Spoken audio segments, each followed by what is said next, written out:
போது அண்டை நாட்டு மன்னன் போர் தொடுக்க தயாரானதால் போரில் வெற்றி பெற்ற பிறகு தன்னை காண திருப்பதி வந்தால் போதும், திருப்பதி வர இது சரியான நேரம் இல்லை என அசரீரியாக பெருமாள் கூறியுள்ளார்.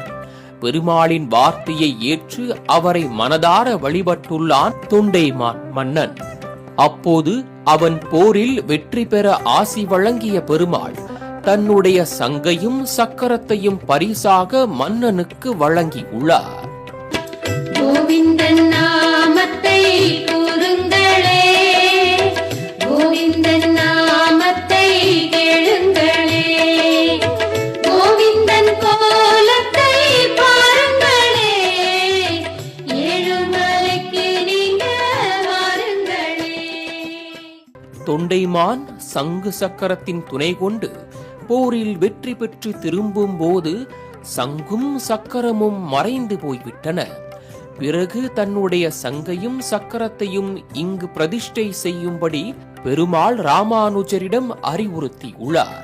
அதன்படி அவரும் பிரதிஷ்டை செய்ய பெருமாள் இங்கு சங்கு சக்கரத்துடன் தோன்றி காட்சியளித்துள்ளார். அதனால் பெருமாளின் உண்மையான சங்கு சக்கரம் இங்கே உலகை தீயவர்களிடமிருந்து காத்து ரட்சித்து வருகிறது.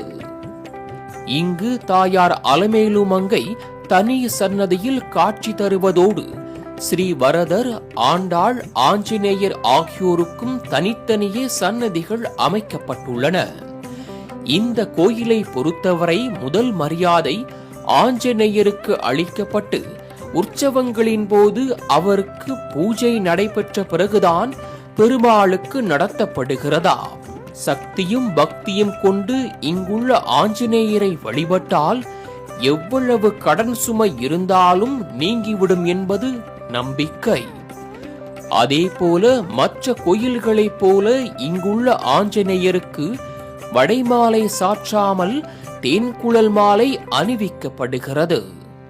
சக்தி வாய்ந்த இந்த திருக்கோயில் துயர் நீக்கும் ஆன்மீக தலமாகவும் நோய் போக்கும் மருத்துவமனையாகவும் இருந்துள்ளது. வீரராஜேந்திர சோழ மன்னன் காலத்தில் இந்த மருத்துவமனை வீர சோழன் மருத்துவமனை என்று அழைக்கப்பட்டதையும் 15 நபர்கள் இந்த மருத்துவமனையில் உள்நோயாளிகளாக தங்கி சிகிச்சை பெற்றும் கோதண்டராமன் அஸ்வத்தாமன் பட்டன் என்ற மருத்துவர் உட்பட ஒரு அர்ப்பணிப்பு குழுவுடன் சேவையாற்றி வந்ததும் இங்குள்ள கல்வெட்டுகள் காலத்தால் கரைந்து போகாமல் தியாகங்களை எடுத்துரைக்கிறது. இந்த கோயிலில் தேவதாரி, வன்னி, சந்தனம் என 3 விதமான தலவிருட்சங்கள் இருப்பது இக்கோயிலின் தனிச்சிறப்பாக அமைவதோடு காஞ்சிபுரம் வரதராஜ பெருமாள் கோயிலைப் போலவே இங்கு நடைபெறும் பாரி வேட்டை திருவிழாவும் மிகவும் புகழ் பெற்றதாக விளங்குகிறது. ஒவ்வொரு ஆண்டும் காணும் பொங்கல் அன்று வரதராஜ பெருமாள், பழைய சீவரம் லட்சுமி நரசிம்மர், அப்பன் வெங்கடேச பெருமாள் ஆகியோர் ஒன்றாக காட்சி தரும் நிகழ்வு நடக்கிறது.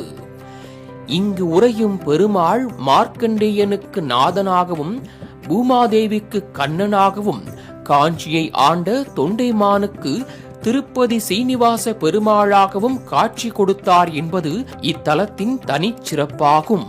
பெருமாள் இங்கே மும்மூர்த்தி சுரூபமாக காட்சியளிக்கிறார். சிவன், விஷ்ணு, பிரம்மாவாக.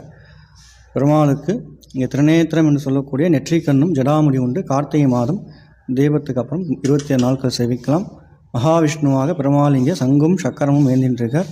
பிரம்மஸ்வரூபம், அபயஸ்தம், கையில் தாமரை வச்சுருப்பார், கமலம். பெருமாள் சாலி கிராம மாலையை அணிஞ்சின்றிருக்கார். தாமரை பிடித்து மேலே பெருமாள் நின்றிருக்கார். திருமலை செல்ல முடியாத பக்தர்கள் தீதுதனை முற்றும் தீர்த்திடுவாய் கோவிந்தா என்று இங்கு வந்து வணங்கினால் குறைகள் தீரும், நிறைகள் சேரும். மாலை முரசு செய்திகளுக்காக காஞ்சிபுரம் செய்தியாளர் விஜயனுடன் நந்தகுமார். செய்திகளை விரிவாக பார்க்கலாம் சிறு இடைவெளிக்கு பிறகு.